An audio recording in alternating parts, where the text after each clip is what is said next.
Today we're at the Metro Toronto Convention Centre for Fan Expo 2012. They've got everything from comic books to sci-fi, horror, everything your geeky little heart desires.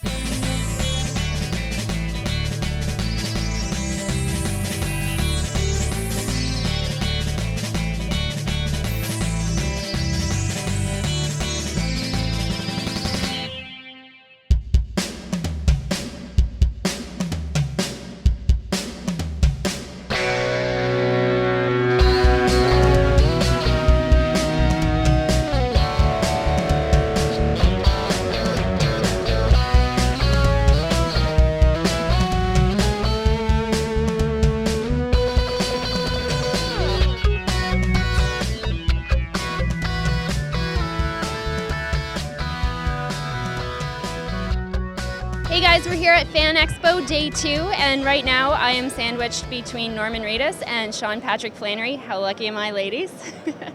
So guys, my first question is for you both.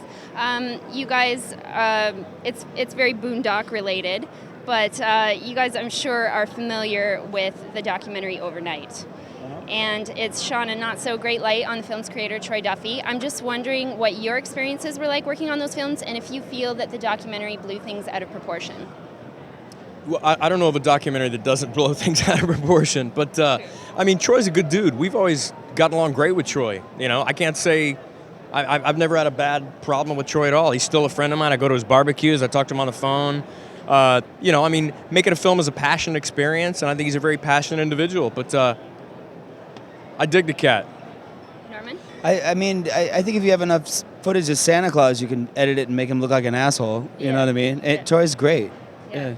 So what was your experience like working on the films, though? Did you have a great time? Loved it? I remember the courtroom scene in the first one, Troy directing us. Instead of saying action, he goes, "You deliver these people." And we were like, yeah. I mean, he's a very passionate guy, and he's fun to work with. I thought he was great. Yeah. So I'm sure that you guys probably get recognized for Boondocks a lot, but my favorite film of yours personally was Suicide Kings. So what was it like working with guys like Dennis Leary and Christopher Walken, like big personalities? What was it like working with them? I mean, it's killer. It's I mean, I dig Christopher Walken, you know? I mean, if you work with him long enough, the weird cadence in his speech and the odd placement of pauses kind of disappears into the ether, and he just becomes a really normal guy, but he's a super solid individual. I dig the cat. I mean, it's wonderful to work with big names like that, because I've made a career out of doing independent films, so it's not often that I get to work with big names like that, so I relish every experience to do it, you know? They're great guys, man. Yeah, it was a great ensemble cast. Love that film. Thank you, I appreciate it. And Norman, you did an episode of Masters of Horror a few years back with the Master of Horror himself, John Carpenter. What was it like working with the legendary director? He's here, actually. He's the coolest person in this whole building. Yeah? He's one of the coolest people I've ever met. I love John. Can you tell us anything about the upcoming season of The Walking Dead? I can't tell you anything. No. Merle's back. We're in a prison. Michonne's there. Merle's upset. The governor is there. He becomes upset. Season 1 was more about introducing the world. Season 2 was sort of the fear. Season 3, it's sort of we're treating the walkers as if there's an infestation. Like it's a furious killing throughout the whole season. So well, looking forward to it. Yeah. So, Sean, what are you working on next? What can we look to see you in?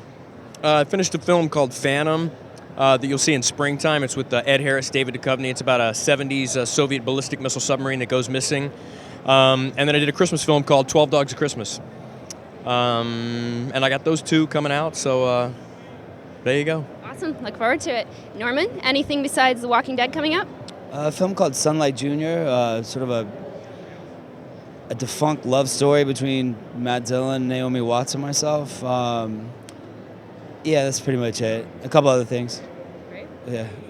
Okay, well, I won't take any more of your time. Thanks so much for talking to us today, guys. It was a pleasure to meet you both. Nice to meet you. Thank you. Take care, y'all.